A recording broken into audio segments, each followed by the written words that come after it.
YouTube, I got 10 minutes to record this video. Does it not seem like 2025 is starting off to be one of the rockiest years ever? We got wildfires on one side of the world. We got ice storms on another side of the world. I feel like the world is, and it's a lot of violence. Bombs going off. It's a lot of violence going on in 2025. I don't know what's going on this year, but hopefully we can figure it out and figure it out soon. But I definitely want to start off this year with a video about gratitude.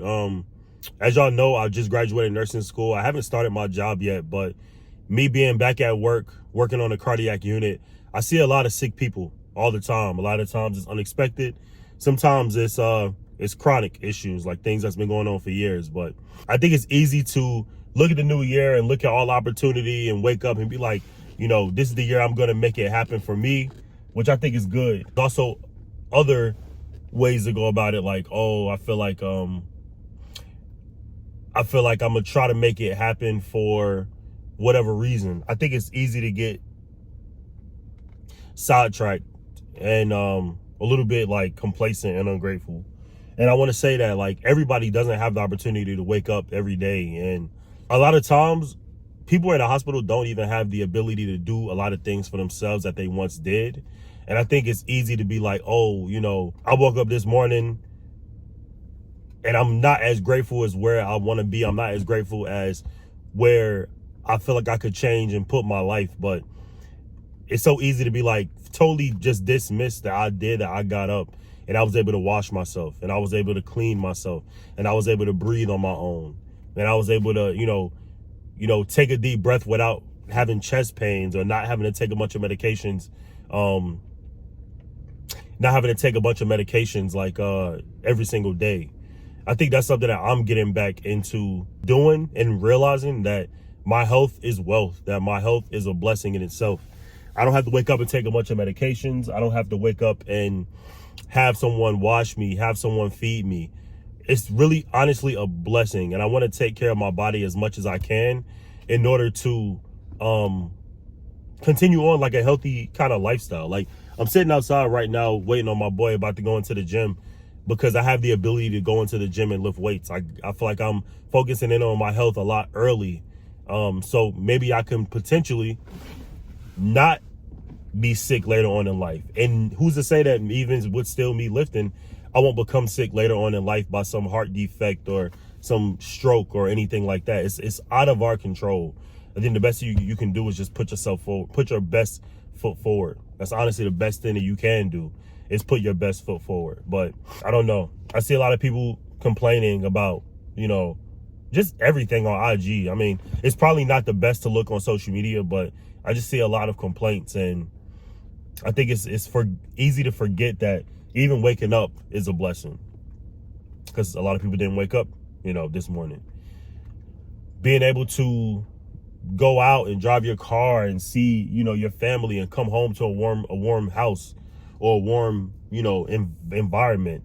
Everyone doesn't have that ability. I ride past homeless people every day living so close to downtown, and that's a blessing in itself. Able to see your family when a lot of people's family have, you know, passed away or moved away. I think it's such a sucky topic to talk about in the beginning of the year and start 2025 off this way, but it's super important. And I think I want to be the one to remind people if no one else is. Right now in California, you got a lot of people losing their homes, losing their cars, losing their possessions. Over here on the East Coast, I haven't dealt with that, but I can resonate with that and have empathy for those people, because although I haven't lost anything in a fire yet, hopefully it doesn't ever happen, but I could just see the pain on their face and how unexpected like a wildfire in California would be. Nobody expected that to happen. You know what I mean? People in the hospital don't expect to wake up and be a victim of a stroke, or wake up and be a victim of a heart attack that almost took or unalived them or deleted them off of this, you know, this world. These are the topics that I feel like we should be getting close to having in 2025, and reminding each other that life is so precious. It's so precious. And violence is so unnecessary a lot of the time. I don't know. I recently I've been feeling like this, and I wanted to make a video, but I was like, I'll talk about nursing. But no. 2025, I want to open up my content to talking about the things that I want to talk about. You can support it or not. You can watch it or not. It's honestly up to you. But definitely something I want to just put a bug in your ear. If you are healthy or are considered healthy and you don't have any ailments or any comorbidities, take care of yourself, man. Go to the gym, eat right. One thing I want to do in 2025 is stop doing social drinking so much. When I go out with my friends, I don't always have to get a drink. A lot of the times drinking is super available, is super accessible. We either meeting at a club, at a bar, at a lounge, at an event.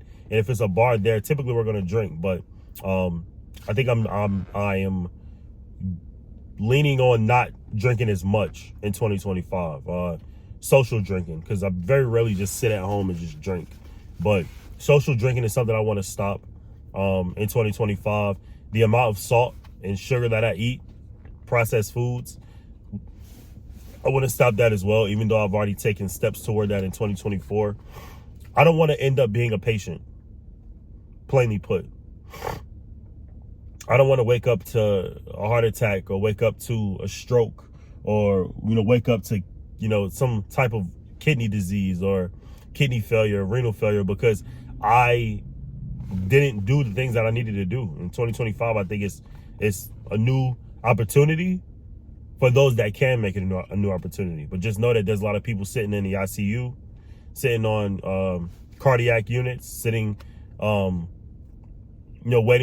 a new heart, a new kidney, just surgeries that could potentially be life-saving and affect their quality of life and make it so much more positive. That's definitely where I want to, lean this video toward. But it went unedited, and it took me a minute to kind of figure out exactly how I wanted to word it, but I'm happy with the way that it came out. So if you aren't already familiar with my channel, I post nursing content, my social life content. I don't do too many vlogs, but I want to get back to that in 2025. Nursing school is over, so I'm back at it again with a lot more content for you guys. So I want you guys to stay tuned for sure. But I only had 10 minutes, and I feel like I'm getting close to 8. So I'm gonna prepare to go to the gym, and I guess I'll see y'all on the flip side. All right. Thanks for watching. Peace.